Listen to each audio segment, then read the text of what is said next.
రాజకీయ ఆర్థిక సామాజిక సమానత్వం ఓటు అనేవి ఈ దేశం మార్పుకు బేస్ పునాది పడినట్లు అక్కడ. దాన్ని కాంగ్రెస్ పార్టీ ఒప్పుకున్నదంటే, నెహ్రూ ఒప్పుకున్నారంటే అంబేద్కర్ను గౌరవించినట్లే కదా. మీరు ఎందుకు ప్రతి నిమిషానికి కాంగ్రెస్ను బోన్లో నిలబెడుతున్నారు? అందులో సానుకూల దృక్పథం ఏమి లేదా? ఈరోజు రాహుల్ గాంధీకి 3 రాజ్యాలు ఉన్నాయి ఈ దేశంలో. ఒకటి కర్ణాటక, ఒకటి తెలంగాణ, ఇంకోటి హిమాచల్ ప్రదేశ్. 3 రాజ్యాలు ఉన్నాయి. రేపు కలలు కంటున్నాడు, రేపు 4 ఏళ్లలోనో 3 ఏళ్లనో ఈ దేశానికి మళ్ళీ కాంగ్రెస్ పార్టీ భారత ప్రభుత్వాన్ని పట్టుకోవాలని త్రూ రాహుల్ గాంధీ లీడర్షిప్లో. దానికి ముందు 3 రాష్ట్రాలు ఉన్నాయి మీ చేతిలో. భారత రాజ్యాంగ అమలు రేవంత్ రెడ్డి కాంగ్రెస్ ప్రభుత్వంలో అమలు జరుగుతుందా అని నేను అడుగుతున్నాను.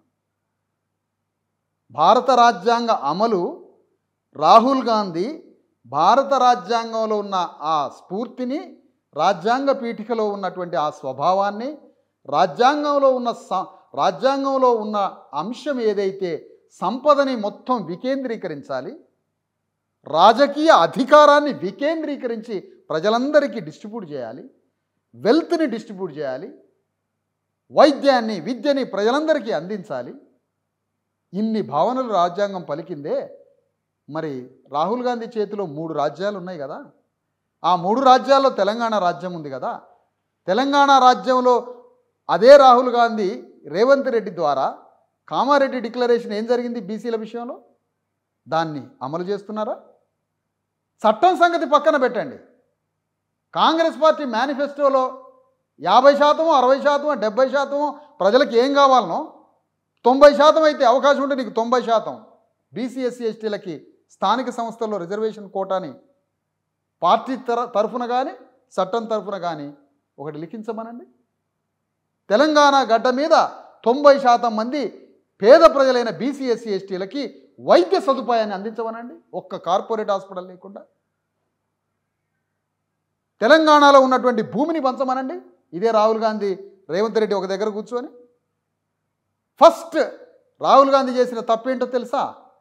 తెలంగాణ అనేది 2200 సంవత్సరాలు దేశమంతా ఒక రకంగా అణిచివేతకు గురైతే తెలంగాణలో నిజాం నవాబులు వచ్చి, నిజాం నవాబులు మొత్తం గ్రామీణ వ్యవస్థని తమ ఆధీనంలో పెట్టుకొని ఒక్కడికి అంగుళం భూమి లేకుండా చేసి పారేసి నియంతృత్వంగా పరిపాలించారే.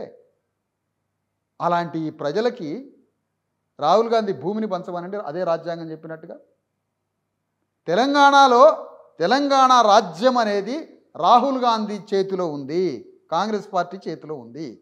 అలాంటప్పుడు తెలంగాణలో 90% మంది బీసీ ఎస్సీ ఎస్టీల ఓట్లతో కదా తెలంగాణలో కాంగ్రెస్ పార్టీ అధికారంలోకి వచ్చింది. తెలంగాణలో ముఖ్యమంత్రి సింహాసనం మీద పీడితుడు ఉండాలా, పీడించేవాడు ఉండాలా, ఏ వర్గం ఉండాలా? తెలంగాణలో అణిచివేయబడ్డటువంటి దళితులు, బీసీలు, అణగారిన వర్గాలకి రాజ్యం అప్పచెప్తాడా, అగ్రకులాలకి రాజ్యం అప్పచెప్తాడా? ఇది రైతు రాజ్యమా, రెడ్డి రాజ్యమా?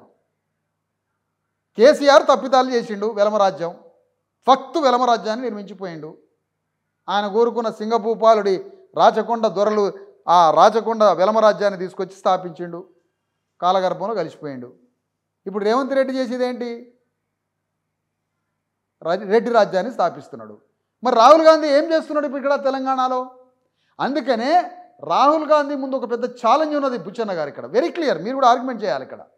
రేపు తాను ఈ దేశ 140 కోట్ల మంది ప్రజలకి భారత ప్రభుత్వం ఎట్లా ఉంటుందో, రాజ్యాంగ స్ఫూర్తితో భారత ప్రభుత్వాన్ని ఎట్లా పరిపాలించబోతుండో, భారత రాజ్యాంగాన్ని రేపు భారత ప్రభుత్వ అధిశాసనం ద్వారా రాజ్యాంగాన్ని ఎంత చక్కగా అమలు చేయబోతున్నాడో, ఒక మోడల్గా, ఒక పైలట్ ప్రాజెక్టుగా, ఒక ఆదర్శంగా నా తెలంగాణ రాజ్యంలో రాహుల్ గాంధీని అనమనండి, నా తెలంగాణ కాంగ్రెస్ రాజ్యంలో ఈ 90% మంది పేద ప్రజల్ని ఎట్లా పరిపాలిస్తున్నో చూసి రేపు భారతదేశంలో నా ప్రభుత్వాన్ని, కాంగ్రెస్ ప్రభుత్వాన్ని ఓట్లేయండి అని రాహుల్ గాంధీ అడగగలడా? సరే ఎప్పుడైనా సరే ఈ మాట నేనేమంటానంటే మోడల్, పైలట్ ప్రాజెక్టుగా నువ్వు తెలంగాణలో ఎందుకు అమలు చేయట్లేదు? నేనంటే ఒకటే సింగిల్ వర్డ్ సార్, రాజ్యాంగాన్ని నేను అమలు చేస్తా, రాజ్యాంగ స్ఫూర్తిని దెబ్బతీస్తుంది బీజేపీ, రాజ్యాంగానికి అనుకూలము, రాజ్యాంగానికి ప్రాణం పోస్తూ అని రాహుల్ గాంధీ అన్నప్పుడు రాజ్యాంగ పరంగా ఈ తెలంగాణలో రాజ్యం ఎవరి చేతిలో ఉండాలి అంటున్నా? ఎవరి చేతిలో ఉండాలి? రెడ్ల చేతిలో ఉండాలా, 90% బీసీ ఎస్సీ ఎస్టీ చేతిలో ఉండాలా, ఎవరి చేతిలో ఉండాలా? ఇది రాహుల్ గాంధీ చేతిలో ఉన్న పనే కదా. 1 సెకండ్ డెసిషన్ తీసుకుంటే రాహుల్ గాంధీ ఓన్లీ 1 అవర్ కూర్చోమనండి తన ఏఐసిసి కార్యాలయం తన ఇంటనో. రాహుల్ గాంధీ 3-4 ప్రశ్నలు ఇక్కడి నుంచి పంపిద్దాం. అయ్యా ఫస్ట్ తెలంగాణ ముఖ్యమంత్రిని, తెలంగాణ క్యాబినెట్లో ఉన్న రెడ్లని పక్కన పెట్టి తెలంగాణలో 90% బీసీ ఎస్సీ ఎస్టీలకి తెలంగాణ గవర్నమెంట్ని ఒప్పచెప్పమనండి రాహుల్ గాంధీని. తెలంగాణలో ఉన్న భూమి మొత్తాన్ని తెలంగాణలో ప్రజలకు పంచమనండి రాహుల్ గాంధీని. తెలంగాణలో వైద్యాన్ని కార్పొరేట్ అపోలో హాస్పిటల్ అది ఎక్కడి నుంచి వస్తుంది? కాంగ్రెస్ పార్టీ కోట్ల విజయభాస్కర్ రెడ్డి, చెన్నారెడ్డి, బ్రహ్మానందరెడ్డి దగ్గర నుంచి అపోలో హాస్పిటల్ రెడ్ల చేతిలో ఉంది. యశోద హాస్పిటల్ ఎవరిది? వెలమల చేతిలో ఉంది. ఈ వెలమల చేతిలో ఉన్న యశోద, రెడ్ల చేతిలో ఉన్న అపోలో, వీటికి అనుబంధంగా హైదరాబాదు పట్టణంలో multi level corporate international hospitals ఒక 1000 ఉన్నాయి. ఈ 1000 లేకుండా చేసి తెలంగాణలో ఉన్న 3 కోట్ల మంది పేదలకి ఔటర్ రింగ్ రోడ్డు చుట్టూ 1000 కోట్లతోటి 33 హాస్పిటల్స్ పెట్టమనండి. అప్పుడు ప్రజలందరూ బతుకుతారు కదా. కానీ ఒక మాట, ఈ మోడల్ని నేను ఏదో అనట్లే. రాజ్యాంగం చెప్పిన, రాజ్యాంగం వైద్యం గురించి చెప్పింది, రాజ్యాంగం విద్య గురించి చెప్పింది, రాజ్యాంగం భూమి గురించి చెప్పింది, రాజ్యాంగం పేదలు, దీనులు, వికలాంగులు, వితంతువులు, చివరికి న్యూట్రిషన్ ఫుడ్ గురించి కూడా చెప్పింది. అంటే ఈ పనులు రాహుల్ గాంధీ కాదు, మోడీ కూడా చేయాలి. మోడీ ప్రభుత్వం కూడా చేయాల్సిందే. మోడీ విలను క్లియర్ అయిపోయింది. మోడీ పచ్చి విలను. మోడీ అనే వ్యక్తి మనువాద ధర్మాన్ని తీసుకొచ్చి ఈ దేశంలోనూ 90% బీసీ ఎస్సీ ఎస్టీలని సర్వనాశనం చేసి మళ్ళీ మనుధర్మాన్ని తీసుకొచ్చి ఈ దేశంలో పరిపాలన చేయడానికి పూనుకున్నాడు అనేది ఈ దేశంలో ఉన్నటువంటి అందరికీ మనలాంటి వర్గాలకి ప్రూవ్ అయిపోయింది. ఇప్పుడు రాహుల్ గాంధీ ఏమంటాడు? మోడీ విలన్, రాజ్యాంగాన్ని రక్షించడానికి నేను బయలుదేరుతున్నా అని రాహుల్ గాంధీ డిక్లేర్ చేసిండు. డిక్లేర్ చేసే టైంకి నీ చేతిలో రాజ్యం ఉంది, తెలంగాణ రాజ్యం. నీ చేతిలో తెలంగాణ రాజ్యం ఉంది. ప్రపంచంలో ఉన్న ఐటీకి క్యాపిటల్ అమెరికా తర్వాత ఇండియాలో బెంగళూరు కదా. బెంగళూరులో ఉన్నటువంటి ఐటీ ఇండస్ట్రీ ఎవరి చేతిలో ఉంది? ఒక్కలింగలు, లింగాయతులు, అగ్రకులాల చేతిలో ఉంది. ఈ దేశంలో ఉన్న అగ్రకులాల చేతిలో ఉంది బెంగళూరులో. అందులో ఐటీ ఇండస్ట్రీలో బెంగళూరులో ఉన్న ఎస్సీ ఎస్టీ బీసీలకి ఎంతమందికి అందులో స్థానం ఉంది? అది రాహుల్ గాంధీని అక్కడ డిస్ట్రిబ్యూట్ చేయమనంటే మాట చెప్తున్నా. అంటే నేనేమంటున్నానంటే రాహుల్ గాంధీ గారికి అద్భుతమైన అవకాశం వచ్చింది. రాహుల్ గాంధీని మీలాగా నాలాగా అందరిలాగానే నేను కూడా ఆశపడుతున్నా. ఆశపడే ముందు ఒక పరీక్ష. నీకు ఒక రాజ్యం ఉంది తెలంగాణలో.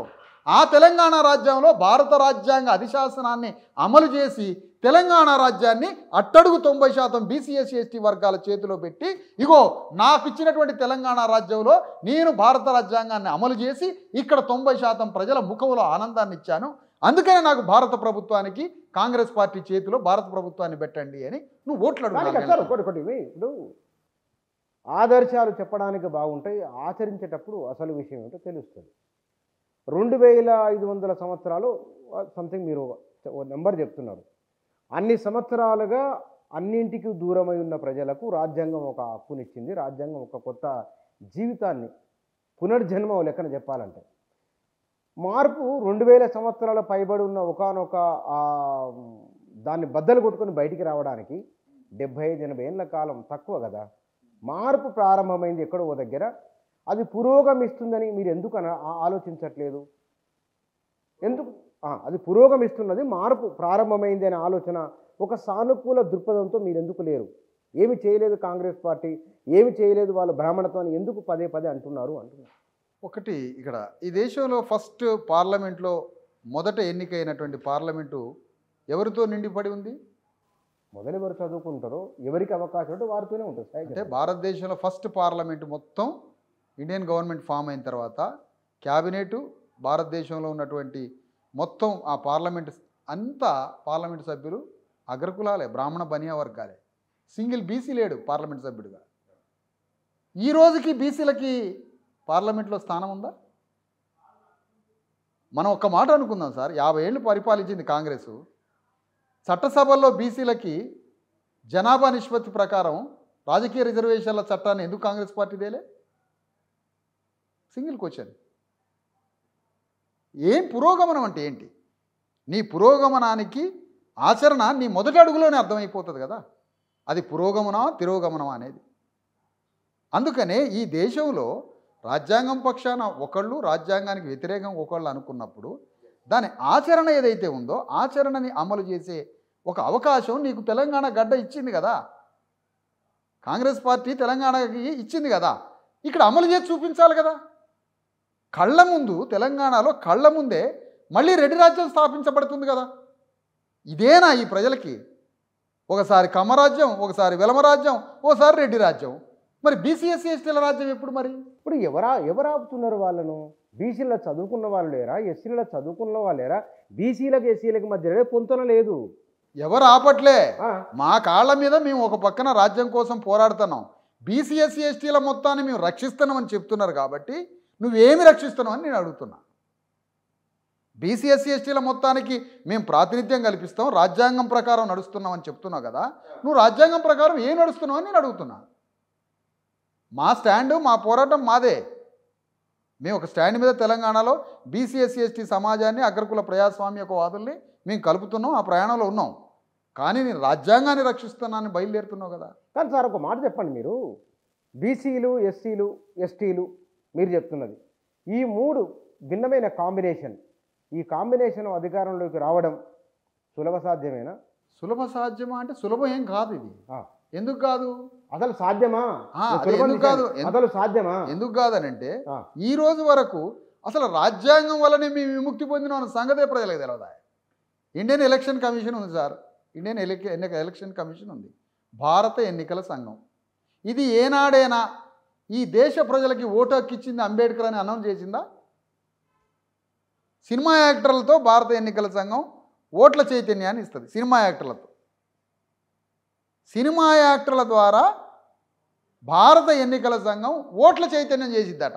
కానీ అంబేద్కర్ ద్వారా ఓటు వచ్చింది అని ఈ దేశ ప్రజలకి ఎన్నికల సంఘం ఎప్పుడైనా చెప్పిందా?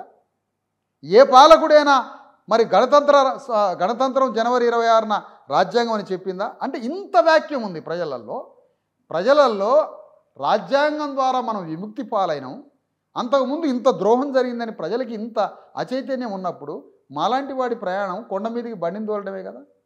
ప్రజల చైతన్యం చేస్తున్నాం. సులభతరమా అంటే సాధ్యమా అని కూడా నేను వేసేది. అదే సులభతర సాధ్యమేనా అంటే 100% సాధ్యమే. అంబేద్కర్ పోరాటం ఎంత కఠినంగా ఉందో దానికన్నా కోట్ల రెట్ల కఠినమే ఇది. కానీ పోరాటం తప్పదు కదా, పోరాటానికి వెనకడుగు వేసేది లేదు కదా. అందుకని ఈ యుద్ధం తప్పదు. ఎందుకు? ఆనాడు రాజ్యాంగం యొక్క స్వాభావికంగా ఆ హృదయం, ఏ హృదయాన్ని పెట్టిండు రాజ్యాంగంలో అంబేద్కరు? ఏ హృదయాన్ని పెట్టిండంటే బుద్ధుడి హృదయాన్ని తీసుకొచ్చి రాజ్యాంగంలో పెట్టాడు. బుద్ధుడి హృదయాన్ని. మీరు ఆ రాజ్యాంగం మొత్తం, ఓల్డ్ రాజ్యాంగం మొత్తాన్ని చూస్తే బుద్ధుడికి సంబంధించిన చిత్రలేఖనం కూడా ఉంటుంది అందులో. బుద్ధుడి హృదయాన్ని తీసుకొచ్చి రాజ్యాంగంలో పెట్టాడు. రాజ్య పరిపాలన యొక్క లక్షణాలన్నీ సామ్రాట్ అశోక చక్రవర్తి రాజముద్రలు తీసుకొచ్చి పెట్టాడు అందులో. అంటే బుద్ధుడి హృదయము, అశోక చక్రవర్తి యొక్క రాజ్య పరిపాలనా స్వభావం రెండింటి సంగమమే భారత రాజ్యాంగం. అందుకని మేము ఏమంటున్నామంటే మళ్ళీ భారతదేశం ఇదేం పునర్నిర్మాణం కావాలి? భారతదేశం సామ్రాట్ అశోక చక్రవర్తి పరిపాలనని పునర్నిర్మించాలి భారతదేశంలో. ఇది అర్థం కావాల్సింది రాహుల్ గాంధీకి. ఆ 4 సింహాలను ఎందుకు తీసుకొచ్చి పెట్టిండు అంబేద్కరు? ఆ అశోక చక్రాన్ని ఎందుకు తీసుకొచ్చి పెట్టిండు అంబేద్కరు? ఆనాడు సామ్రాట్ అశోక చక్రవర్తి పరిపాలించింది అగ్రకులాలు కాదు.